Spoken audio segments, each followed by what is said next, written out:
Sometimes the music that's written for beginning pianists is not that interesting. But that's not the case with the music that Bartók has written for Mikrokosmos. And in number 17, a piece called Contrary Motion, we're going to see what I think is one of the best examples and one of the coolest examples of music that you can write for a beginning pianist that is interesting and full of surprises. I want to start by playing the right hand of number 17. I'm just going to play this outright for you. Do you recognize this melody?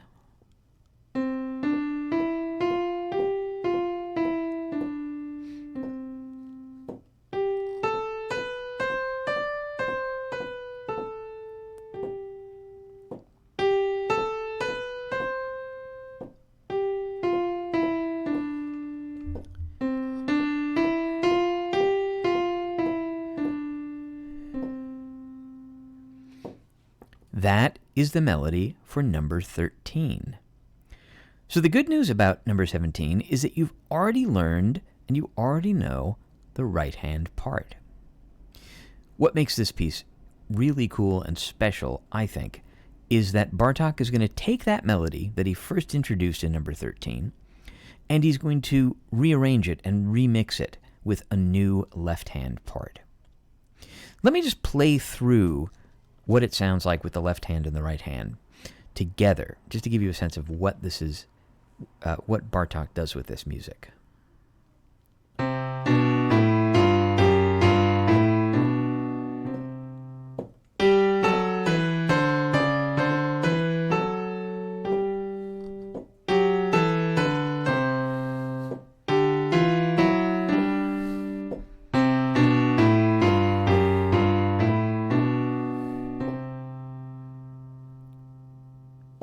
Doesn't that give that melody a completely new perspective and a new point of view?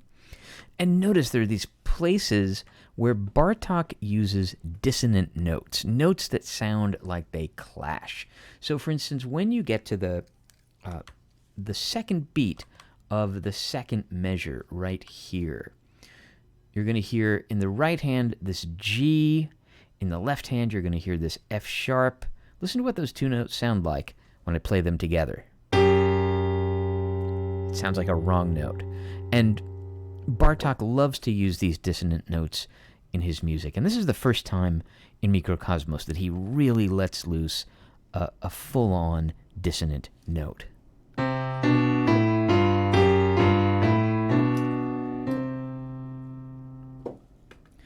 not going to say much more about the right hand because we already know how the right hand works. We've already worked on it and learned it.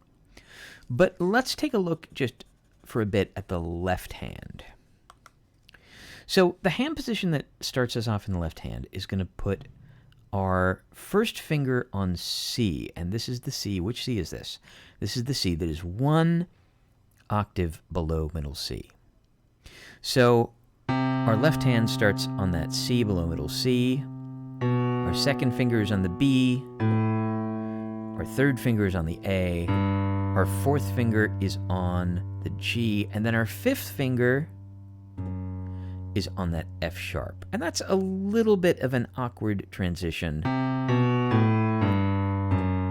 to have our fifth finger on the F sharp.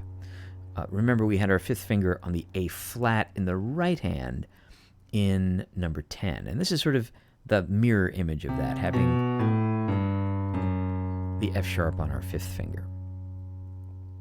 Then, in measure 4, we make a jump to a new hand position. And this is true in both hands, but this will be a new hand position from what we did in number 13 in the left hand. And we're moving up to the G below middle C. And now we have our second finger on the F sharp, our third finger on the E, our fourth finger on the D, and our fifth finger on the C sharp this time. So again, our fifth finger is going to be on another black key, which is a little bit awkward, takes a little bit of getting used to. Another thing to keep in mind for number 17. Most of the time in the left hand, we're going to have F sharp, and sometime we will have F we'll have C sharp as well. But notice in the right hand, we will never have any sharps or flats. So we'll always have C natural and F natural. And that's part of where that clashing sound comes from.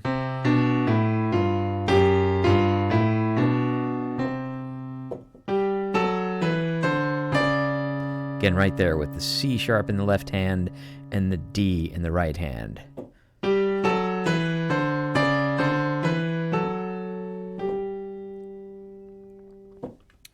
And then we have one more change of hand position in the fourth measure from the end right down here, where we're back with our first finger in the left hand on C.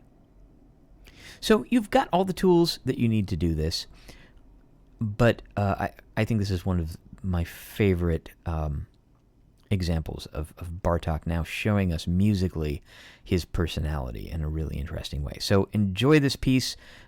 Watch out for those sharps on the fifth finger in the left hand, and good luck.